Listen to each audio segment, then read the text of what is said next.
नमस्कार दोस्तों, कई तैयारी यूट्यूब चैनल पर आप सभी का स्वागत है। संपूर्ण हिंदी विषय की तैयारी को आगे बढ़ाते हुए हिंदी साहित्य से संबंधित और अन्य महत्वपूर्ण प्रश्नों को करते हुए आज की क्लास में हम जो है सभी इम्पोर्टेंट पीवाईक्यू को उनके विद सॉल्यूशन के साथ करने की कोशिश करेंगे, जो कि आपकी परीक्षाओं के लिए काफी मददगार साबित होंगे। चाहे किसी भी स्टेट के अंतर्गत होने वाली पीजीटी हिंदी संबंधी परीक्षा हो, एनटीए नेट की परीक्षा हो या कोई अदर परीक्षा हो, जैसे कि अभी हाल ही में होने वाली एलटी ग्रेड संबंधी हिंदी की परीक्षाएं हो या डी ट्रिपल एस पी के अंतर्गत होने वाली पीजीटी हिंदी संबंधी परीक्षा हो या ईएमआरएससी के अंतर्गत जो है अभी हाल ही में होने वाली परीक्षाएं हैं, जिसमें हिंदी साहित्य संबंधी प्रश्न पूछे जाएंगे। तो उन सभी विद्यार्थियों के लिए ये क्लास काफी मददगार होगी।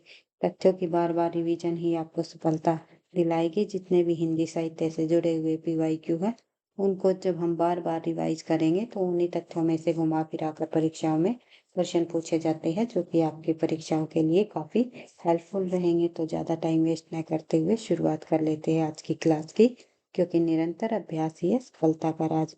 इसी उद्देश्य के साथ आगे बढ़ते हैं। सबसे पहले प्रश्न में दिया गया है कि भाई इस पुस्तक की भाषा को कवि ने स्वयं अवहट कहा था। इसमें बीच बीच में मैथिली भाषा का प्रयोग आ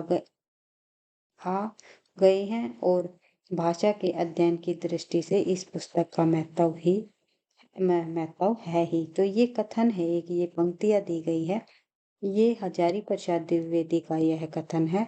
और ये किस कीर्ति के संबंध में कहा है? हजारी प्रसाद द्विवेदी ने ये विद्यापति की कौन सी रचना के बारे में ये जिक्र किया है कि इस पुस्तक की भाषा को कवि ने स्वयं अवहट कहा था। स्वयं अवहट जो है कहा गया था कवि ने विद्यापति जी द्वारा कीर्ति लता को। तो ये आपको ध्यान रखना है, कीर्ति लता इसका आंसर हो जाएगा। पंक्तियों को आप फिर से एक बार रिवाइज कर सकते हो और फिर जो है अच्छे से याद रख सकते हो कि भाई स्वयं अवहट का कहा गया अपनी ही रचना को। अपनी रचना की जो भाषा कौन सी ऐसी रचना थी जिसकी भाषा को उन्होंने स्वयं अवहट नाम दिया है, तो ये बताना है आपको। और ये सभी रचनाएं विद्यापति जी की है और विद्यापति ने अपनी रचना कीर्तिलता को अवहट कहा है, कीर्तिलता की भाषा को। तो ध्यान रखना है। आचार्य हजारी प्रसाद द्विवेदी के उपयुक्त कथन कीर्तिलता के संबंध में ये दिए गए हैं। कीर्तिलता विद्यापति की ऐतिहासिक रचना है। कीर्तिलता को विद्यापति ने कहानी कहा है। तो कहानी नाम किसने किस रचना को दिया है? तो ध्यान रखना है कीर्तिलता को। और इसकी भाषा को क्या कहा है? तो अवहट का। इसकी जो भाषा है ये अवहट में हुई, तो ये स्वयं माना है विद्यापति जी ने। विद्यापति जी द्वारा ये कहा गया है। तो ध्यान रखना है, किसी भी प्रकार से तथ्यों को घुमा फिरा कर पूछा जा सकता है। ये भी पूछ लिया जा सकता है कि कीर्तिलता की भाषा क्या है या किस रचना को स्वयं कवि ने अवहट की भाषा में रचित माना है। तो किसी भी प्रकार से पूछा जा सकता है। तो कहानी कहा है कीर्तिलता को, इसकी भाषा अवहट है। इस और जो कीर्तिलता और कीर्तिपता का, इन दोनों की रचनाएं विद्यापति ने किस भाषा में की है? अवहट। और पदावली जो है इनकी मैथिली भाषा की रचना है, जिसमें आचार्य दाता कीर्ति सिंह व शिव सिंह की वीरता और उदारता का वर्णन हमें देखने को मिलता है। विद्यापति का जो समय रहा 1350 से जो है 1450 तक, इनकी प्रमुख रचनाएं हैं भूपरिक्रमा, पुरुष परीक्षा, लिखनावली, दान वाक्यावली, गंगा वाक्यावली, दुर्गा भक्त तरंगिणी और गोरक्षक विजय और कीर्तिलता कीर्तिपता का पदावली। ये सभी रचनाएं जो है विद्यापति जी की प्रसिद्ध रचनाएं हैं। सभी रचनाओं को आपको ध्यान रखना है। वर्ण रत्नाकर के रचनाकार कौन है? ज्योतिश्वर ठाकुर। तो ये भी आपको ध्यान रखना है, कई बार परीक्षा में पूछी जाती है। इम्पोर्टेंट रचना है वर्ण रत्नाकर के रचनाकार कौन है? तो ज्योतिश्वर ठाकुर रहे हैं वर्ण रत्नाकर के रचनाकार। और किस प्रकार का ग्रंथ है ये आप कमेंट बॉक्स में लिख करके बता सकते हो। आगे बढ़ते हैं नेक्स्ट क्वेश्चन की तरफ। नेक्स्ट क्वेश्चन में दिया गया है, साधारणतः सन ईस्वी की 10वीं शताब्दी से लेकर के 14वीं शताब्दी के काल को हिंदी साहित्य का आदिकाल कहा जाता है। हिंदी के प्रारंभ काल विषयक यह कथन किस विद्वान का है। यानी कि यहाँ आदिकाल की समय सीमा के बारे में जिक्र किया गया है कि सन 10वीं शताब्दी से लेकर के 14वीं शताब्दी के तक के काल को जो है हिंदी साहित्य का आदिकाल कहा जा सकता है। किस विद्वान के द्वारा माना गया है, तो 10वीं शताब्दी से 14वीं शताब्दी का जो समय है आचार्य हजारी प्रसाद द्विवेदी ने माना है आदिकाल का। और वैसे आचार्य रामचंद्र शुक्ल के अनुसार 1050 से लेकर के भाई सॉरी भाई 1000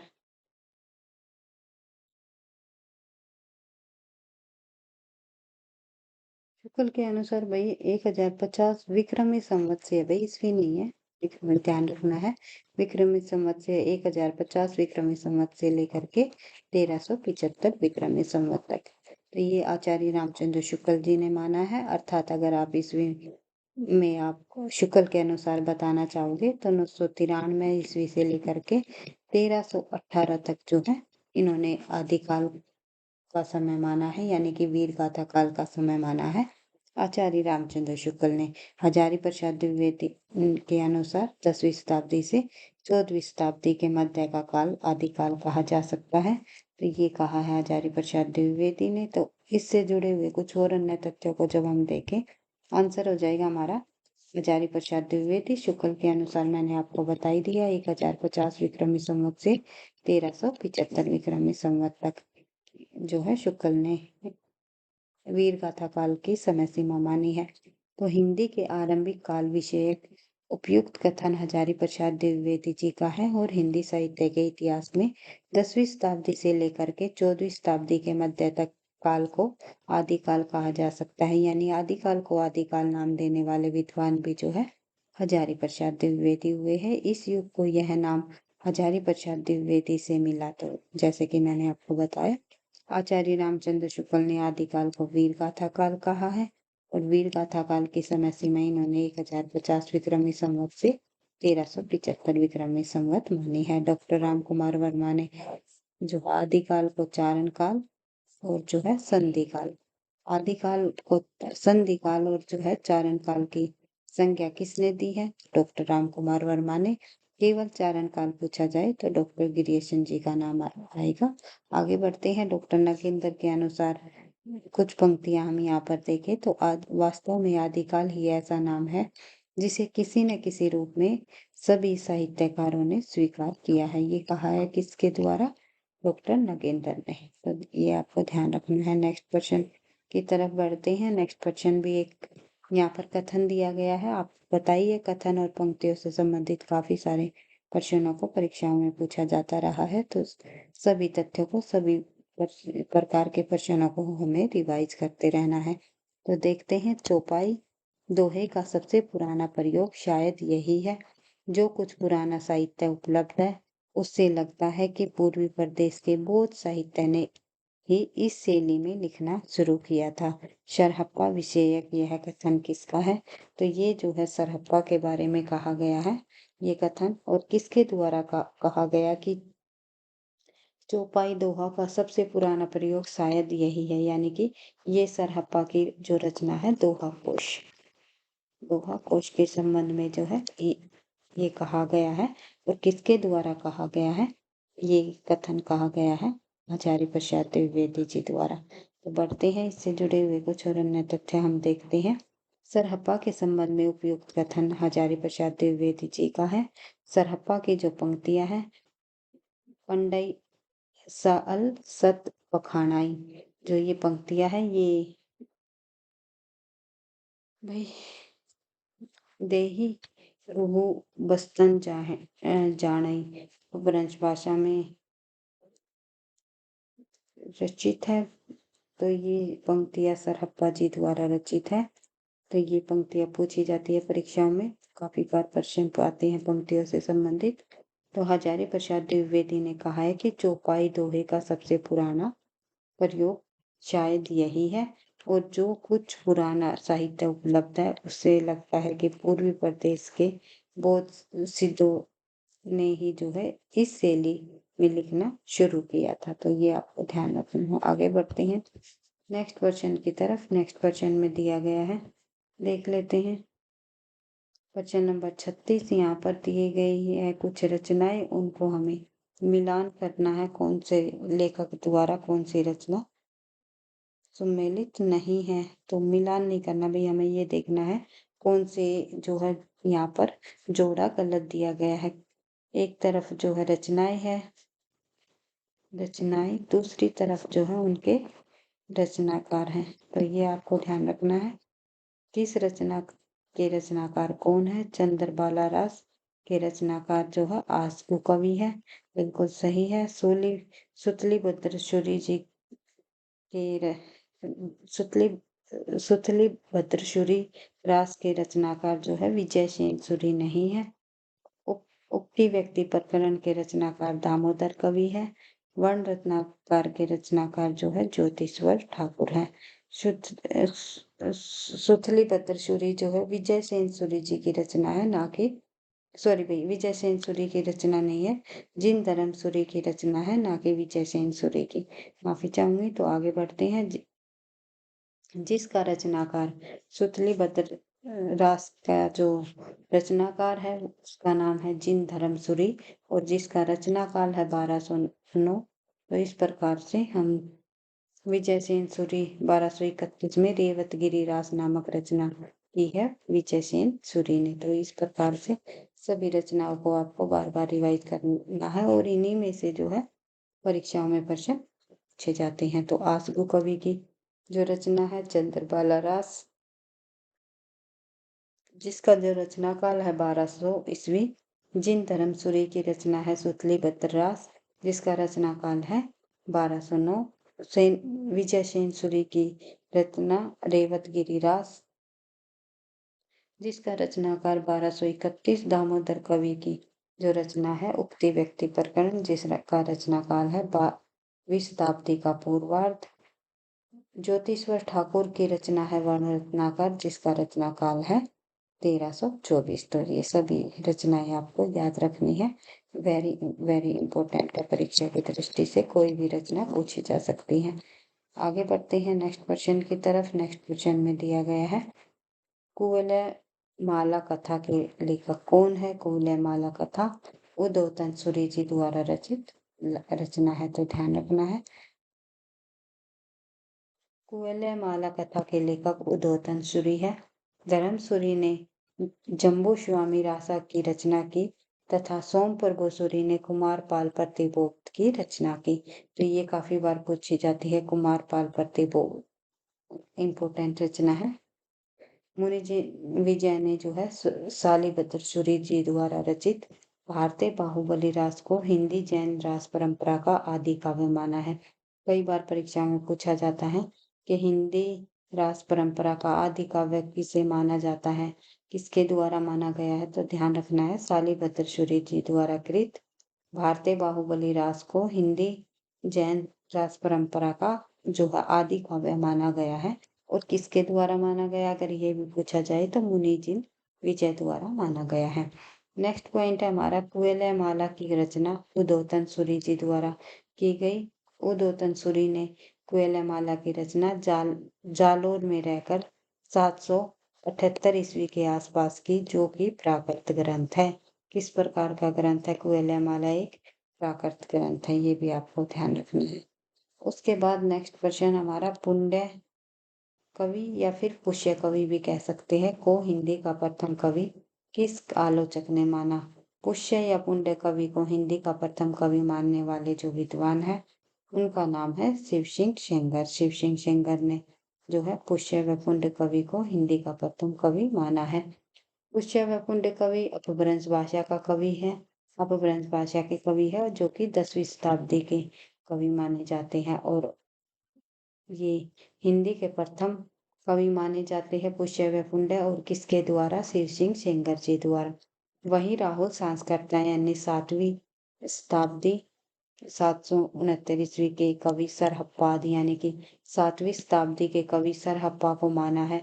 राहुल सांस्कृत्यायन ने हिंदी का प्रथम कवि गणपति चंद्र गुप्त ने शालिभद्र सूरी जी को माना है, जिन्होंने प्रथम जैन रास हिंदी का जैन रास ग्रंथ लिखा माना जाता है। भारतीय बाहुबली रास हिंदी का प्रथम कवि माना गया है, किसके द्वारा?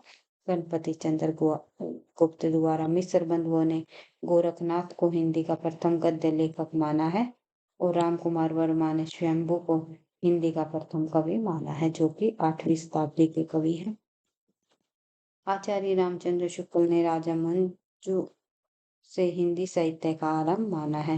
राजा मुंज से जो है हिंदी साहित्य का आदि आरंभ माना है, यानी कि पहला कवि आचार्य रामचंद्र शुक्ल के अनुसार राजा मुंज है। और जो है चंद्र शर्मा गुलेरी जी ने भी इसे ही माना है भाई। शुक्ल ने और गुलेरी ने दोनों को जो है राजा मुंज को ही हिंदी का प्रथम कवि के रूप में स्वीकार किया है। आगे बढ़ते हैं। नेक्स्ट प्रश्न हमारा प्रश्न नंबर 45।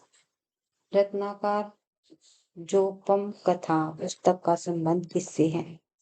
रत्नाकर जोपम कथा का पुस्तक का संबंध वर्ज यानी सिद्ध से माना जाता है। तो देखते हैं। रत्नाकर जोपम कथा का संबंध वर्ज यानी सिद्ध से है। बौद्ध धर्म 2 संप्रदायों में बटा, एक हीनयान शाखाई, एक महायान शाखाई। हीनयान शाखा ये जो है वज्रयान शाखा के नाम से जानी जाती है। उसके बाद आगे बढ़ते हैं नेक्स्ट प्रश्न की तरफ। नेक्स्ट पॉइंट दिया गया है हमारा कि बौद्ध धर्म में बढ़ते हुए तांत्रिक प्रभाव के चलते बौद्ध धर्म की एक नई शाखा के रूप में वज्रयान का विकास हुआ। इसमें मंत्रों एवं तांत्रिक क्रियाओं द्वारा मोक्ष प्राप्ति का विधान प्रस्तुत किया गया। बौद्ध धर्म की वज्रयान शाखा के कवियों द्वारा अपने धर्म का प्रचार प्रसार करने के लिए जो साहित्य जन भाषा में लिखा गया उसे सिद्ध साहित्य कहा जाता है, यानी कि सिद्ध साहित्य कहलाया। तो ये आपको ध्यान रखना है। और सहजयान का संबंध नाद से है। सहज यानी कौन कहलाए? नाद। और वज्र यानी जो है सिद्ध।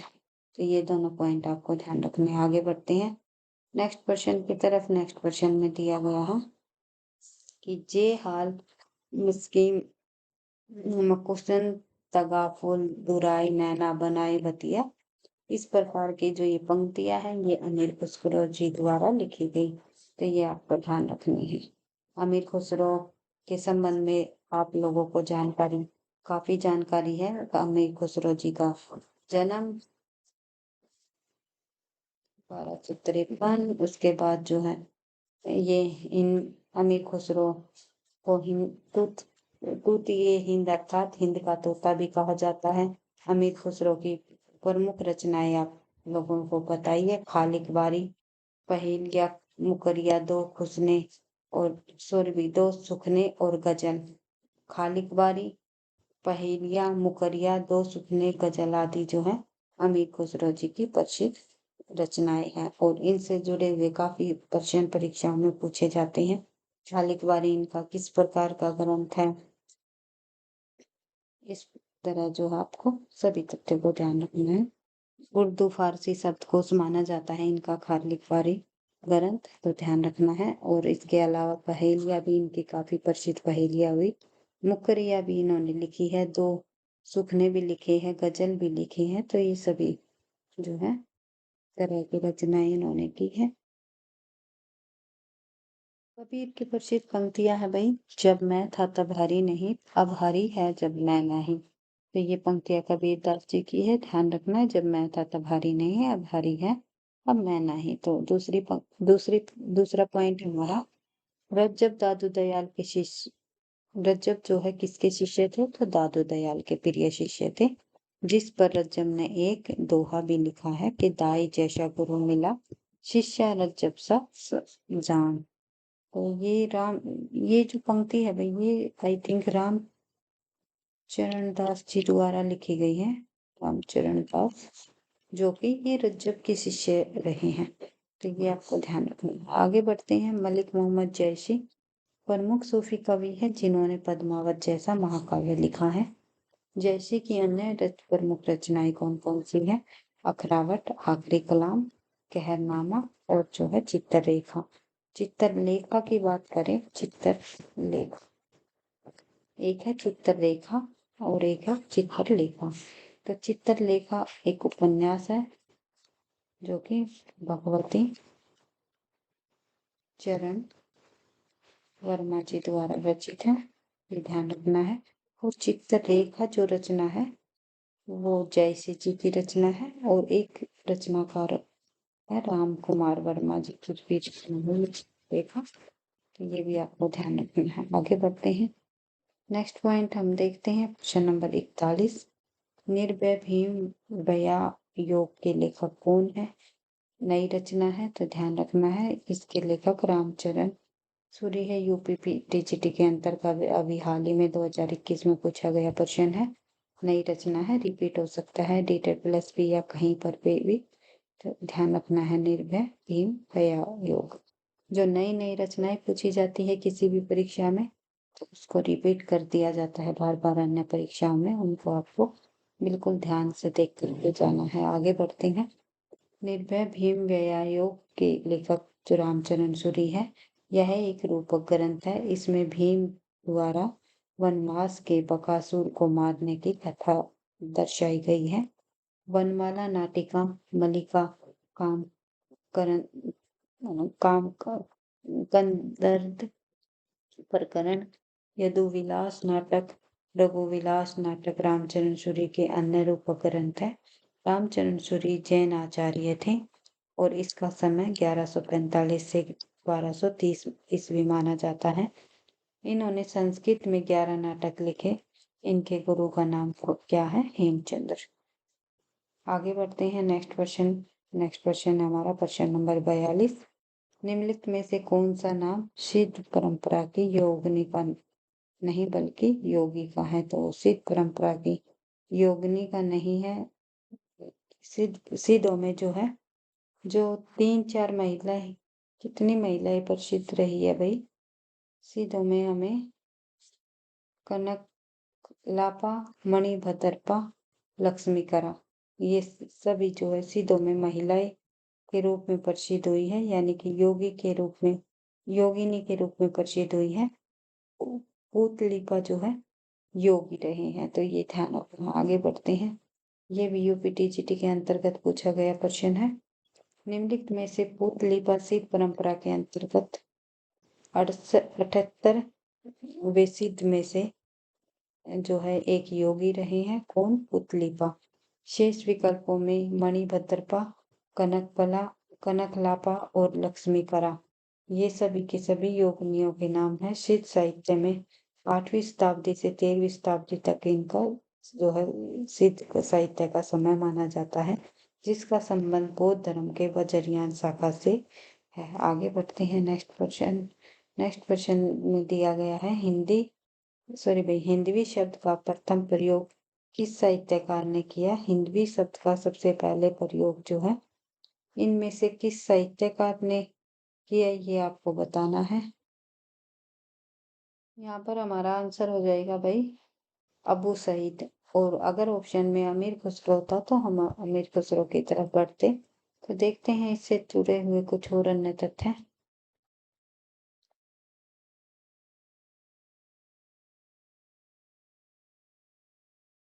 हिंदवी शब्द का प्रथम प्रयोग अबू सईद ने किया है। कुछ स्थानों पर इसका सर्वप्रथम प्रयोग अमीर खुसरो जो कि 1253 इनका समय रहा, 1325 जो है इनकी मृत्यु हुई। फिर पहेलिया व मुखरियों के रचनाकार माने जाते हैं अमीर खुसरो जी। गजल भी इन्होंने लिखी। खालिकवारी इनका प्रसिद्ध ग्रंथ है। तो सभी तथ्यों को आपको ध्यान रखना है अमीर खुसरो से संबंधित। इन्हें तोताए हिंद भी कहा जाता है। हिंदुस्तान की मैं तूती हूँ, ये पंक्ति भी इन्होंने कही है। तो कलचुरी राजवंश की 7 नायिकाओं के नक्शिक वर्णन में से संबंधित ग्रंथ कौन सा है? तो 7 नायिकाओं का जो नक्शिक वर्णन मिलता है हमें किस रचना में मिलता है, जो कि एक शिलांकित रचना मानी गई है? राउर वेली। तो राउर जो है नायिका का नाम है। तो ये आपको ध्यान रखना है, ना कि नायक का। कलचुरी राजवंश की 7 नायिकाओं के नक्शिक वर्णन से संबंधित ग्रंथ राउर वेली है, जिसके रचनाकार रोड़ा कवि है। यह एक शिलांकित कीर्ति के साथ साथ चंपू काव्य भी है, अर्थात गद्य व पद में रचित रचना है। और वर्तमान में यह कीर्ति मुंबई के प्रिंस ऑफ वेल्स संग्रहालय में सुरक्षित रखी है। उक्ति व्यक्ति प्रकरण के रचनाकार दामोदर कवि है। ये हिंदी का पहला ग्रंथ माना जाता है। उक्ति व्यक्ति का प्रकरण हिंदी का पहला व्याकरण ग्रंथ, ये ध्यान रखना है। इसका रचनाकार 12वीं शताब्दी का पूर्वार्ध माना गया है। वर्ण रत्नाकर के रचनाकार ज्योतिश्वर ठाकुर है। इसकी रचना मैथिली भाषा में हुई। ठाकुर मिथिला के कर्नाटक राजवंश के राजा हरि सिंह देव के दरबारी थे। और कुएलमाला कथा के रचनाकार कौन है? उदोतन सूरी। ये सभी तथ्य हम ऊपर पढ़ चुके हैं। आगे बढ़ते हैं नेक्स्ट क्वेश्चन की तरफ। काम, भावना और शरीर का सौंदर्य उनके यहाँ उत्सव रूप में है। विद्यापति के संदर्भ में यह कथन किसका है? तो ये कथन विद्यापति के संबंध में रामस्वरूप चतुर्वेदी जी द्वारा कहा गया है कि विद्यापति के संबंध में भाई काम भाव और जो है शरीर का सौंदर्य उसके यहाँ उत्सव रूप में है। तो विद्यापति की पदावली के पदों को ही पढ़ करके ये रामस्वरूप चतुर्वेदी जी द्वारा ये कथन कहा गया। और इन्होंने रामस्वरूप चतुर्वेदी ने हिंदी साहित्य का और संवेदना का विकास नामक पुस्तक में ये बात कही है। आगे बढ़ते हैं। आचार्य रामचंद्र शुक्ल जी का कथन देख लेते हैं विद्यापति के संबंध में। विद्यापति के पदों के बारे में शुक्ल जी की का क्या मत रहा है, क्या मान्यताएं रही है? उन्होंने कहा है शुक्ल जी ने, आध्यात्मिक रंग के चश्मे आजकल बहुत सस्ते हो गए, उन्हें चढ़ाकर जैसे कुछ लोगों ने गीत गोविंद को आध्यात्मिक संकेत बताया, वैसे ही विद्यापति के इन पदों को भी, यानी गीत गोविंद का ही के पदों का ही अनुकरण विद्यापति ने जो है किया हुआ है। इसीलिए रामचंद्र शुक्ल ने ये कहा है कि जिस प्रकार से जो हम गीत गोविंद के जो पद है उसको आध्यात्मिक संकेत बताते हुए विद्यापति के पदों को भी जो है आध्यात्मिक संकेत इन्होंने बताया है। यानी कि आध्यात्मिक रंग के चश्मे आजकल इतने सस्ते हो गए हैं, जिसमें राधा कृष्ण की जो रासलीला है उसने आध्यात्मिक बता दिया गया है। तो ये पंक्ति किसके द्वारा कही गई है? रामचंद्र शुक्ल जी के द्वारा। उसके बाद नेक्स्ट पॉइंट हमारा हजारी प्रसाद द्विवेदी की पंक्ति, श्रृंगार रस के सिद्ध व कवि माने हैं विद्यापति को। किसने? हजारी प्रसाद द्विवेदी ने। हजारी प्रसाद द्विवेदी ने विद्यापति को क्या कहा है? ये श्रृंगार रस के सिद्ध व कवि है। उसके बाद विद्यापति को बच्चन सिंह ने क्या कहा है? जातीय कवि। बच्चन सिंह ने विद्यापति को एक जातीय कवि की संज्ञा दी है। आगे बढ़ते हैं क्वेश्चन नंबर 46। अपभ्रंश में दोहा काव्य की परंपरा का आरंभ किस कवि ने किया? अपभ्रंश में दोहा काव्य की परंपरा का जो आरंभ है वो हमें किन की रचनाओं में देखने को मिलता है? तो जोइंदो की रचनाओं में देखने को मिलता है। जोइंदो का जो समय है वो 6ठी शताब्दी रहा है। तो ये आपको ध्यान रखना है। देखते हैं। अपभ्रंश में दोहा कोश की परंपरा का आरंभ जोइंदो ने किया। परमात्म प्रकाश तथा योगसार इनकी जोइंदो की दोनों प्रमुख रचनाएं हैं। दोनों इंपोर्टेंट है, परीक्षा की दृष्टि से ध्यान रखना है। और दोनों रचनाएं 6ठी शताब्दी के धर्म दर्शन व इंद्रिय निग्रह और आधार मानकर लिखी गई हैं। वो आधार मानकर लिखी गई हैं। हेमचंद्र अपने समय के सबसे प्रसिद्ध जैन आचार्य माने जाते हैं। इन्हें प्राकृत का पाणिनि भी कहा जाता है। इनके द्वारा जो प्रमुख ग्रंथ लिखा गया शब्दानुशासन, हेमचंद्र ने जो है प्राकृत यानी भाषा में जो व्याकरण लिखा था उसी के आधार पर इन्हें प्राकृत का पाणिनि भी कहा गया है। और प्राकृत व्याकरण जो कि शब्दानुशासन को ही प्राकृत व्याकरण भी कहा जाता है, ध्यान रखना है। कुमारपाल चरित्र, योग शास्त्र, छंदोनुशासन और देसी नाममाला कोश, ये सभी रचनाएं हेमचंद्र जी द्वारा रचित हैं। धनपाल को मुंज कवि ने जो है सरस्वती की उपाधि दी। तो मुंज ने किसको सरस्वती की उपाधि दी? धनपाल को। तो ध्यान रखना है। इनका ग्रंथ भविष्यत कहा काफी इम्पोर्टेंट है। भविष्यत कहा ग्रंथ है। धनपाल जी द्वारा रचित है। 10वीं शताब्दी की ये रचना है, जिसमें बहु विवाह के दुष्परिणामों के साथ साध्वी और कुटिल स्त्री का अंतर प्रकट किया गया है।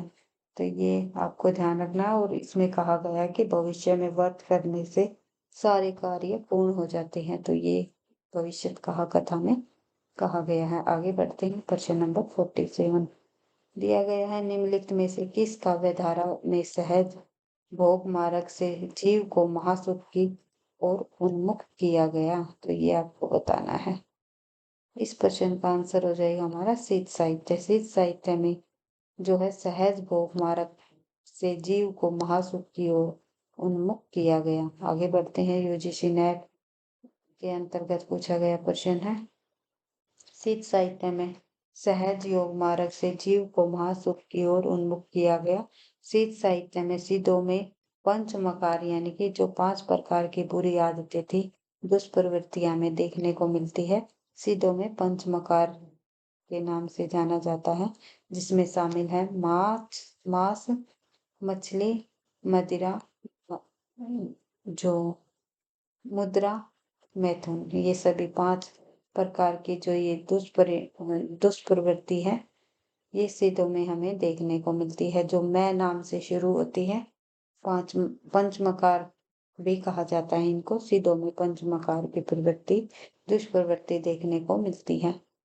ये प्रवृत्ति इन प्रवृत्तियों में कौन कौन सी है, ये शामिल है। यहाँ पर कई बार प्रश्न पूछ लिया जाता है, जैसे कि डेटेड प्लस बी के अंतर्गत पूछा गया, सिद्धों की पंचमकार प्रवृत्ति में कौन से शामिल नहीं है। तो इन 5 का नाम आपको ध्यान रखना है। साधना पद्धति में शिव शक्ति के युगुल रूप की उपासना की जाती है। और सिद्धों का चरम उत्कर्ष काल सिद्धों का चरम उत्कर्ष काल है, वो 8वीं शताब्दी से 10वीं शताब्दी के मध्य माना जाता है। सिद्धों के समय में सबसे पहली जानकारी ज्योतिश्वर ठाकुर के द्वारा रचित वर्ण रत्नाकर में दी गई है। उसके अलावा सिद्ध साहित्य की विशेषताएं आप देखोगे तो जीवन की सहजता और स्वाभाविकता में दृढ़ विश्वास है इनका। गुरु महिमा का प्रतिपादन किया है और बाह्य आडंबरों पाखंडों की कटु आलोचना भी की है। रहस्यात्मक अनुभूति देखने को मिलती है। जन भाषा का प्रयोग हुआ है। आगे बढ़ते हैं नेक्स्ट पॉइंट की तरफ। नेक्स्ट क्वेश्चन हमारा देख लेते हैं। प्रश्न नंबर 48 रामचंद्र शुक्ल के अनुसार चंद बरदाई है। तो रामचंद्र शुक्ल के अनुसार चंद बरदाई।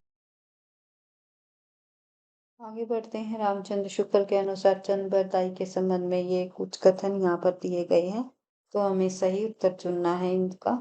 केवल कवित्व के रचयिता है? बिल्कुल नहीं, क्योंकि छप्पर छंद भी इनका काफी प्रिय छंद रहा है, जातीय छंद माना जाता है उनका। तो केवल कवित्व के रचयिता नहीं है, गलत हो जाएगा। हिंदी के प्रथम महाकवि माने जाते हैं चंद बरदाई, बिल्कुल सही है। केवल दोहा और तोमर के रचयिता है, ये गलत हो जाएगा। व्याकरण में परंपरागत है, बिल्कुल सही है। तो 2 पॉइंट हमारे सही है, 2 गलत है, यानी 2 और 4 हमारा सही है। तो आंसर हो जाएगा हमारा डी। 2 और 4 हमारे सही है। तो देखते हैं इससे जुड़े हुए कुछ और तथ्य। रामचंद्र शुक्ल के अनुसार चंद बरदाई हिंदी के प्रथम महाकवि तथा पृथ्वीराज रासो हिंदी का प्रथम महाकाव्य माना जाता है। शुक्ल जी के अनुसार चंद बरदाई व्याकरण में परंपरागत है। छप्पर इनका निजी छंद था। जो है शिव सिंह सेंगर ने चंद बरदाई को छप्पर का राजा भी कहा है। और इनकी अधूरी कीर्ति पृथ्वीराज रासो को इन्होंने जो है पूरा किया था। पृथ्वीराज रासो को पूरा करने वाले इनके पुत्र जलहन थे। तो ये आपको ध्यान रखना है। पृथ्वीराज रासो को किसने पूरा किया? इनके चंद बरदाई के पुत्र जलहन ने पृथ्वीराज रासो रचना को पूरा किया था। पृथ्वीराज रासो में कितने सर्ग है? 69 है। और 62 सर्ग जो है इन्होंने लिखे थे चंद बरदाई ने। और फिर जो अंत के जितने भी बचे हमारे 7 सर्ग, ये जोड़ दिए थे चंद बरदाई ने।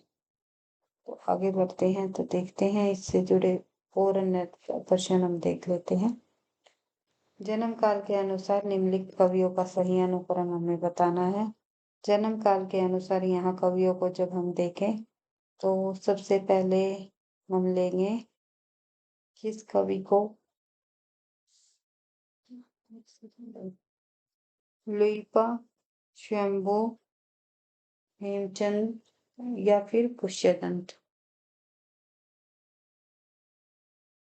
इस प्रश्न का आंसर हो जाएगा भाई हमारा, सबसे पहले लगाएंगे हम स्वयंभू को, क्योंकि 8वीं शताब्दी के कवि रहे हैं। उसके बाद भाई लुइपा को भी रखेंगे, क्योंकि ये भी 8वीं शताब्दी के ही कवि रहे हैं।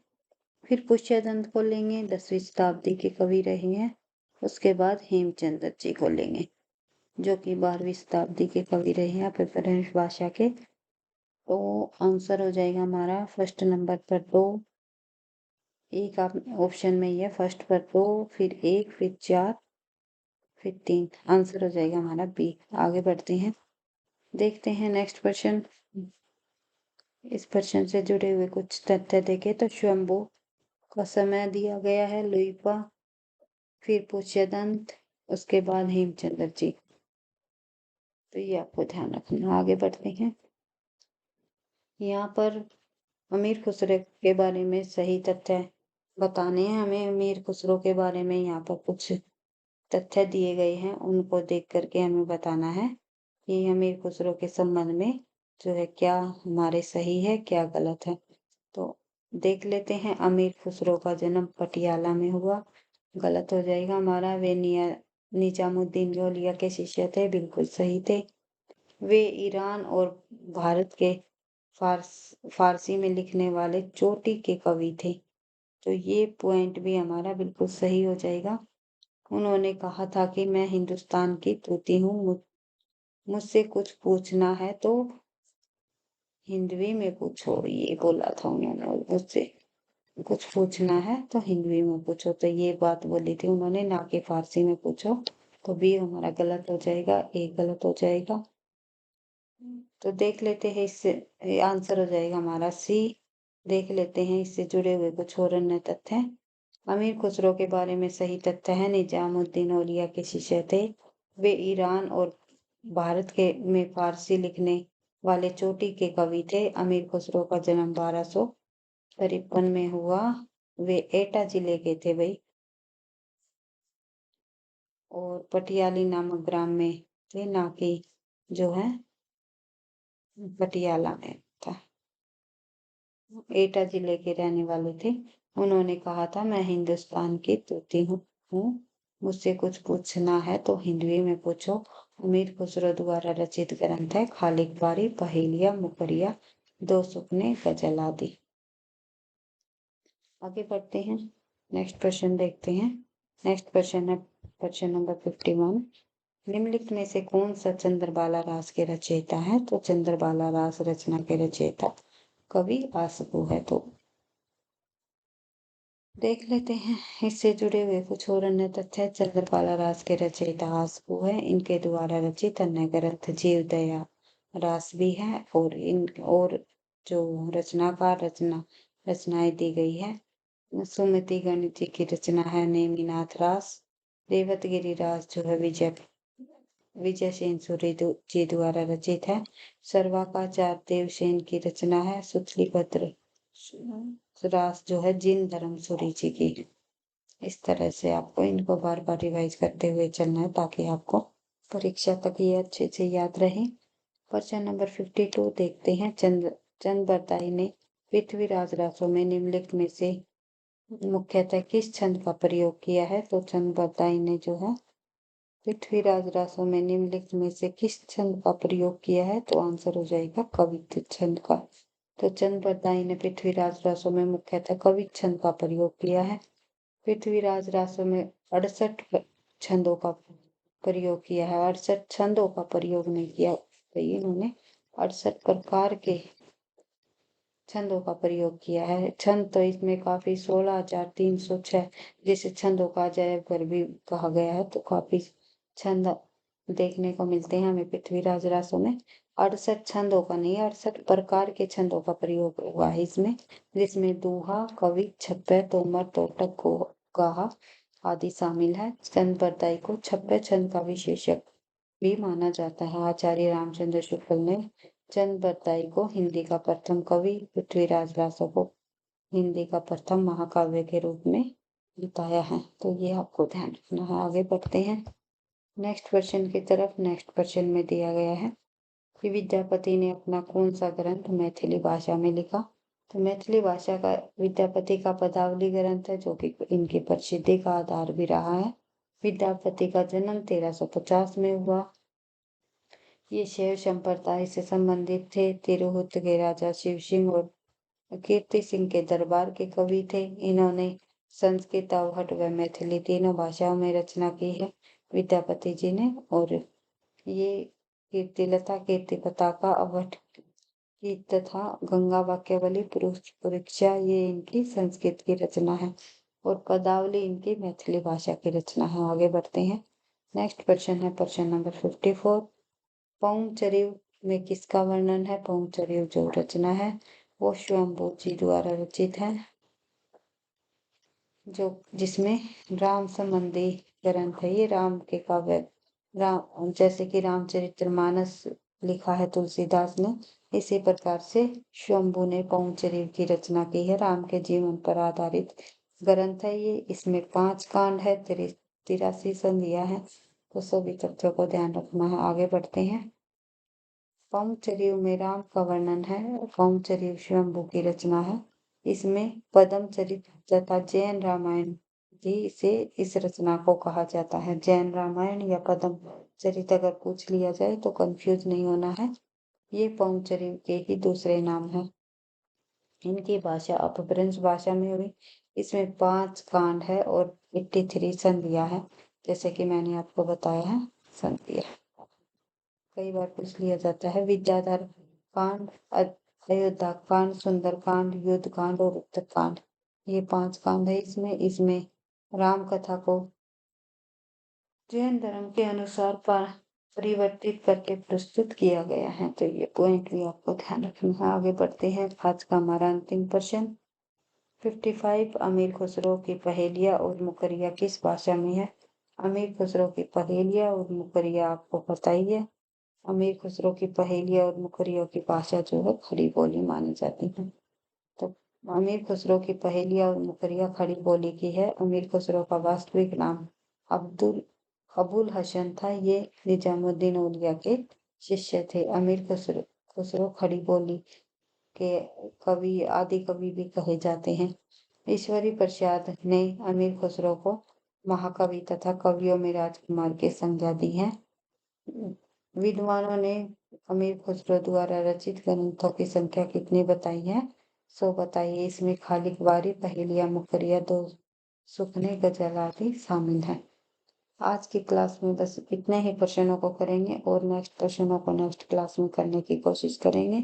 वीडियो पसंद आई तो लाइक करना, दोस्तों के साथ शेयर करना, चैनल पर पहली बार हो तो सब्सक्राइब कर लेना, ताकि नोटिफिकेशन आपको समय पर मिलता रहे। पढ़ते रहना, आगे बढ़ते रहना। Thank you. धन्यवाद।